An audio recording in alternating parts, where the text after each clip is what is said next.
Assalamualaikum warahmatullahi wabarakatuh. Perkenalkan, nama saya Muhammad Garimayudin dari kelas PBSI 3A.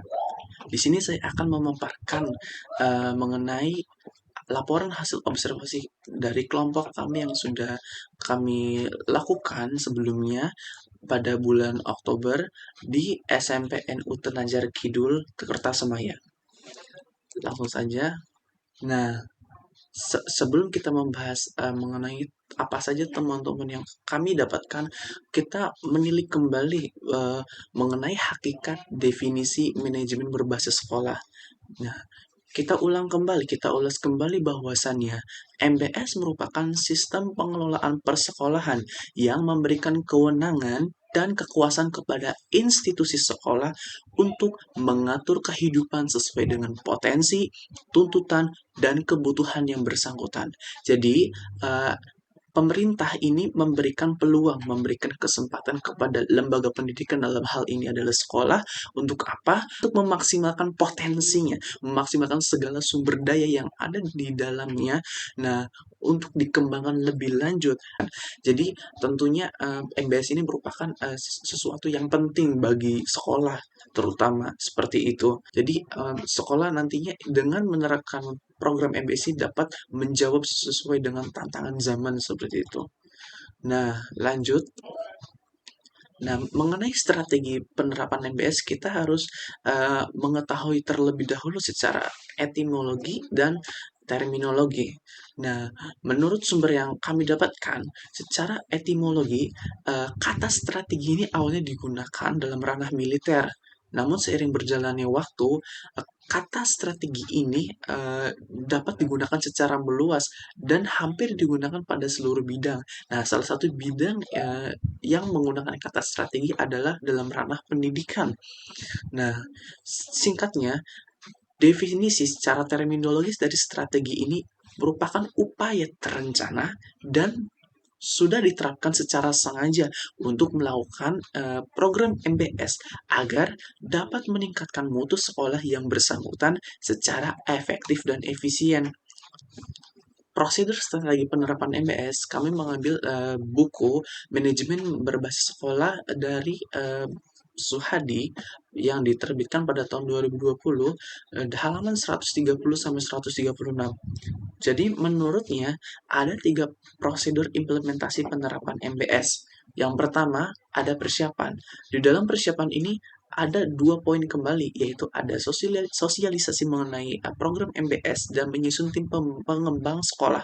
Jadi dalam sosialisasi MBS ini sekolah harus uh, menyuarakan atau memaparkan suatu program yang sudah direncanakan ini kepada guru, kepada komite sekolah, atau kepada siswa, orang tua siswa, dan masyarakat. Nah, berbagai stakeholder itu mereka itu harus dilibatkan agar menyatukan pandangan yang sama dan tidak terjadinya miskomunikasi atau kesalahpahaman seperti itu. Kemudian yang kedua, menyusun tim pengembang sekolah. Nah, jadi setelah melakukan sosialisasi MBS, selanjutnya itu membentuk atau menyusun tim tim di mana di dalam tim tersebut itu terdiri dari kepala sekolah, wakil kepala sekolah, guru, pakar atau ahli dalam bidang MBS.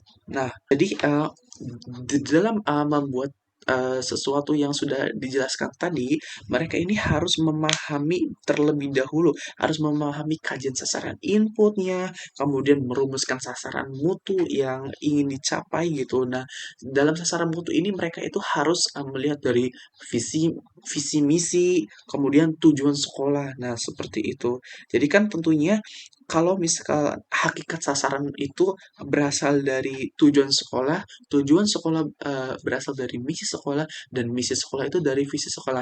Jadi mereka itu saling berkesinambungan, saling keterkaitan secara erat seperti itu. Nah, dan terakhir dalam hal ini kepala sekolah itu harus mempererat hubungan dengan guru atau staf gitu. Eh, jadi mereka itu terutama dalam lingkungan sekolah itu harus berkontribusi secara penuh agar pelaksanaan MBS ini benar-benar dijalankan gitu, seperti itu. Nah, agar tidak terjadi agar tidak terjadi penyelewengan atau penyalahgunaan dalam pelaksanaan, kepala sekolah ini harus melakukan supervisi. Nah, dalam supervisi ini kan sudah menjadi tupoksinya kepala sekolah. Nah, tupoksinya ini berperan penting dalam tahap implementasi MBS. Jadi kepala sekolah harus memberikan motivasi, dukungan, arahan, bimbingan, dan teguran kepada para staf dan guru dalam melaksanaan MBS ini. Dan yang terakhir ada tahap evaluasi dan tindak lanjut. Jadi dalam di dalam tahap evaluasi ini ada dua, yaitu evaluasi jangka pendek dan jangka panjang. Kalau evaluasi pendek ini dilakukan setiap semester, jadi dalam satu tahun ada 2 kali pertemuan evaluasi. Nah, dalam evaluasi jangka pendek ini memiliki tujuan agar mengetahui tingkat keberhasilan program yang dijalankan. Sedangkan evaluasi jangka panjang itu dilaksanakan setiap 1 tahun sekali. Nah, yang dilaksanakan pada akhir tahun. Jadi, tetap memiliki tujuan. Tujuannya itu untuk memahami dan mengetahui perkembangan program peningkatan mutu yang telah dijalankan. Seperti itu.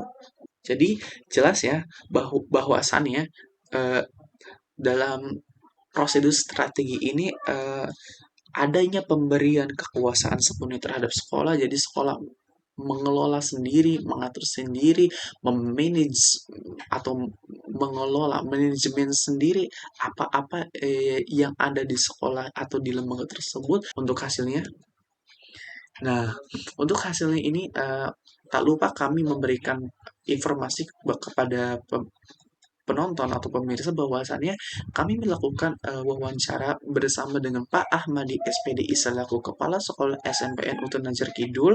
Nah, dibarengi dengan Aminuddin, Pak Aminuddin SAG selaku bendahara sekolah.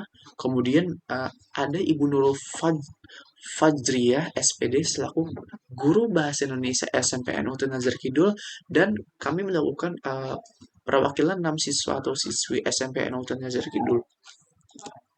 Nah, hasil dan pembahasannya ini kami berpedoman pada lembar pengamatan observasi yang sudah diberikan oleh Bapak dosen. Jadi kami itu melakukan seluruh rangkaian observasi yang sudah tertera di lembar pengamatan.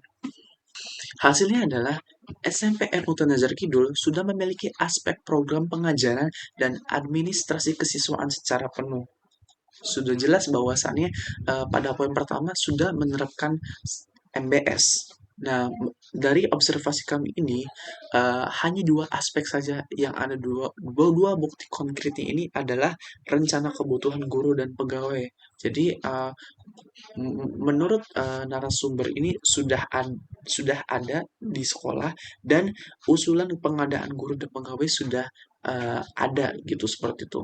Pada poin 3, pada administrasi keuangan dari 6 aspek yang kami amati itu hanya 2 yang belum tersedia, sisanya sudah memenuhi atau sudah tersedia secara standar.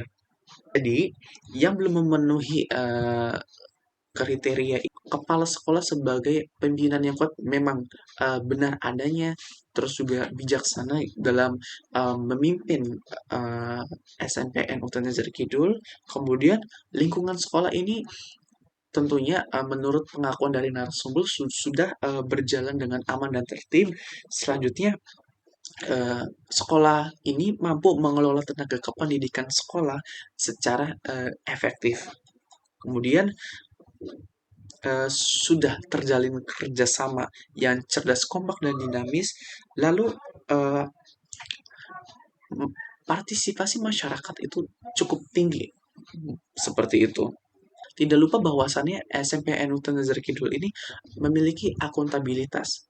Selanjutnya, pada dalam input pendidikan, di mana ada 6 pertanyaan yang kami ajukan, hampir semuanya berjalan sesuai tujuan. Jadi segalanya mengenai kebijakan, tujuan, sumber daya, kemudian staf, apakah staf itu berkompeten? Narasumber menjawab, ya, memang dari poin-poin tersebut yang memang sesuai gitu. Nah, tentunya sekolah memiliki harapan prestasi yang tinggi, kemudian eh, memiliki input manajemen, tentunya punya, namun belum maksimal dalam pengelolaannya.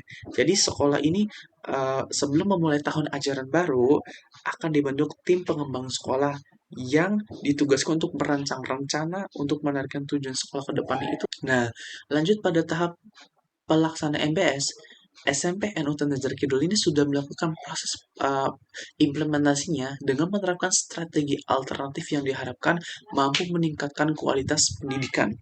Nah, jadi salah satunya di dalam pembahasan ini adalah melakukan SWOT. Jadi kurang lebih seperti ini. Pada kekuatan dari SMP NU Tanjir Kidul ini kan berbasis ke-NU-an. Jadi dalam mata kuliah pun ada fikih, bahasa Arab, dan seterusnya. Kemudian pada lingkungan sekitar masyarakatnya ini berbasis ke-NU-an. Jadi saling memiliki hubungan yang kuat.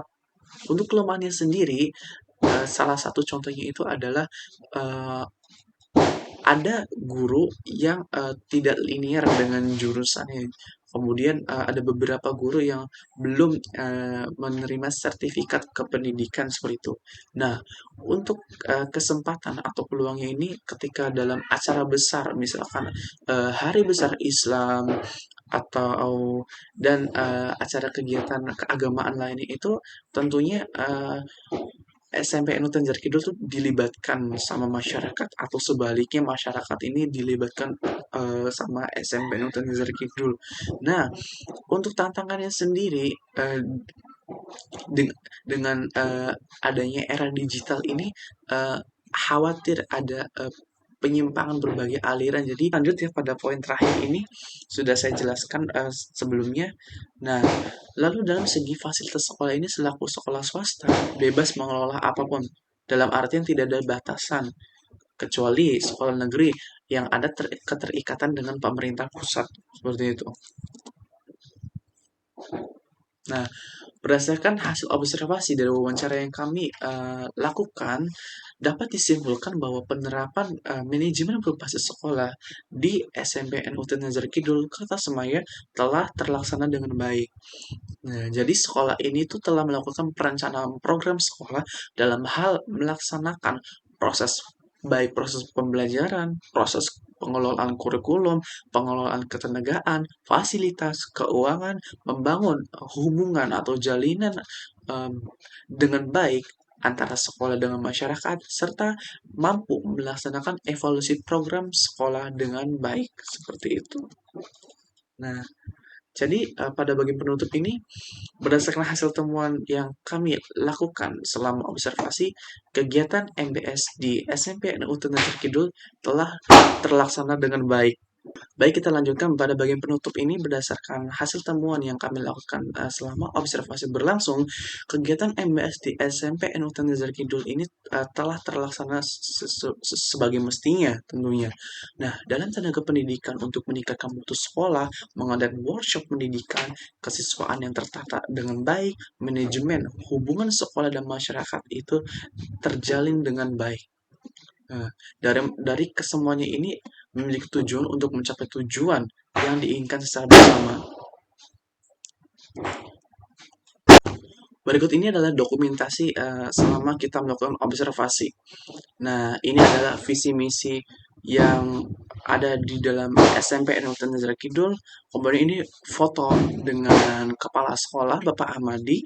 Kemudian sebelahnya lagi foto dengan perwakilan siswi.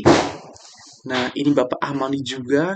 Ini bendahara sekolah. Kemudian ini guru perwakilan guru bahasa Indonesia. Seperti itu. Ya, eh, ini adalah pemaparan dari saya selaku kelompok 6.